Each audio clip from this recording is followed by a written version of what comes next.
नमस्कार दोस्तों, मैं हूं Ambika, mother model coach and life designer. आज हम बात करने वाले हैं 5 कॉमन मेंटल हेल्थ मिथ्स की जो आपको मिसलीड कर सकती है, क्योंकि मेंटल हेल्थ हैप्पी लाइफ के लिए बहुत ज्यादा क्रूशियल है और इसके बारे में बहुत सारी गलत फहमियां है, जिसे साथ मिलकर चलिए हम जानते हैं और सच को उजागर करते हैं। Stay tune till the end, क्योंकि हम रियल लाइफ एग्जांपल्स को डिस्कस करेंगे जो आपको इंस्पायर कर सके।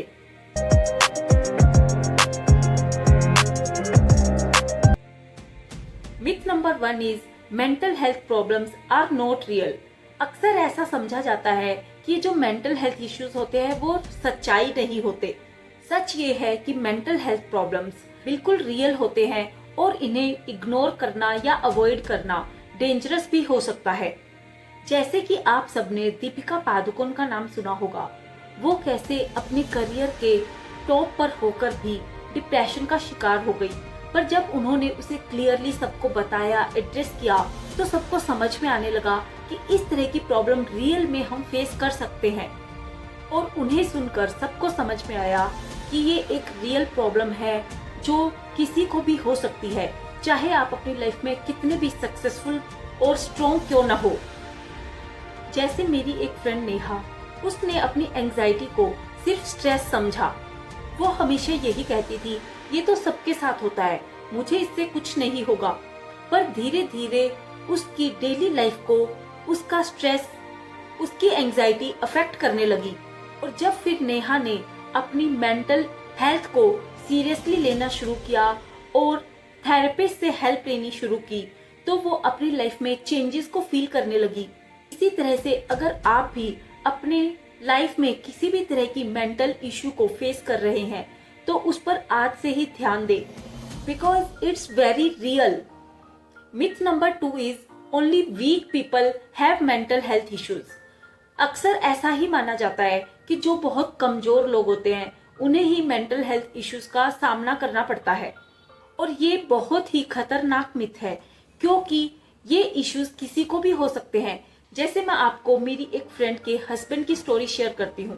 वो बहुत ज्यादा सक्सेसफुल बिजनेसमैन है और उन्होंने अपनी लाइफ में बहुत कुछ अचीव किया है, पर एक स्टेज पर आकर वो डिप्रेशन का शिकार हो गए। जब वो धीरे धीरे डॉक्टर के पास जाने लगे और डॉक्टर ने उन्हें बताया कि वो डिप्रेशन पेशेंट है, तो सभी लोग बोलने लगे, इतने स्ट्रॉन्ग इंसान को डिप्रेशन कैसे हो सकता है, उन्हें किस चीज की कमी है जो वो डिप्रेशन का शिकार हो जाएंगे। पर जब उन्होंने उन लोगों की बातें नहीं सुनी और ओपनली अपने आप को एक्सप्रेस किया, थेरेपी ली, तब वो अपनी जिंदगी को फिर से ट्रैक पे ला पाए। तो ये हमें दिखाता है कि मेंटल हेल्थ इशू किसी को भी हो सकते हैं और इस मिथ को तोड़ना बहुत ज्यादा जरूरी है। Myth number 3 is mental health issues are permanent, यानी कि ये हमेशा हमारी लाइफ में रहते हैं। बहुत लोग ऐसा ही मानते हैं कि अगर एक बार हमें कोई मेंटल हेल्थ इशू हो गया तो लाइफ खत्म, लेकिन ये सच नहीं है। प्रॉपर ट्रीटमेंट, थेरेपी और सपोर्ट से वो लोग अपने आप को पूरी तरह से हेल्दी बना सकते हैं और बहुत ही हैप्पी लाइफ को जीते हैं।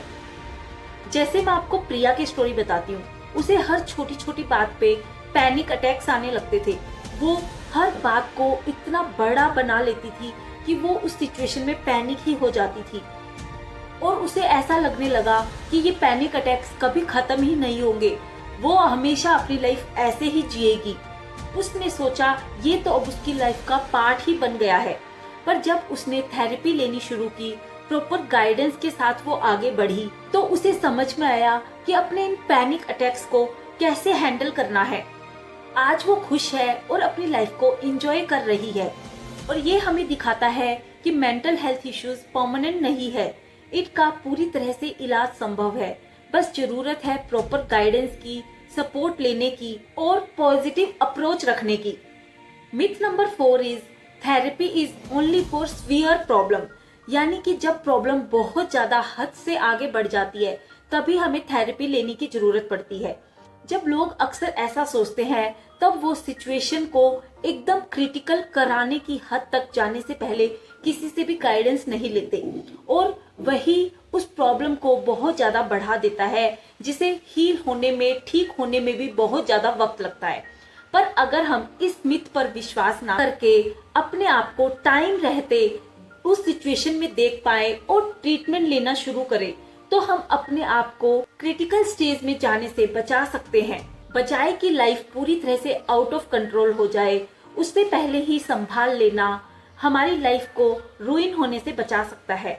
और सच्चाई यही है कि थेरेपी हर किसी के लिए है।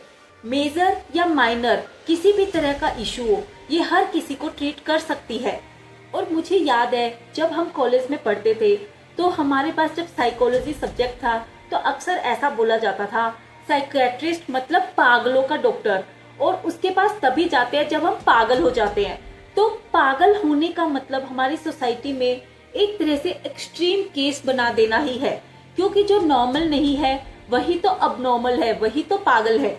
अबनॉर्मल होने को ही समाज में पागलपन की नजरों से देखा जाता है, बट वो पागलपन नहीं है। मेरी एक फ्रेंड अनन्या ने थेरेपी लेनी स्टार्ट की, जो डेली लाइफ में स्ट्रेस को फील करती थी। तो उसने सोचा क्यों ना स्ट्रेस को हैंडल करने के लिए मैं थेरेपी की हेल्प लूं, जिससे कि मैं अपनी लाइफ में ग्रो कर पाऊं। और इससे उसकी लाइफ में बहुत ही ज्यादा पॉजिटिव रिजल्ट आया, और वो सिर्फ अपने करियर में ही नहीं, पर्सनल लाइफ में भी पूरी तरह से ग्रो करने लगी। और आज वो बिना स्ट्रेस के अपनी लाइफ को इजीली हैंडल कर पाती है।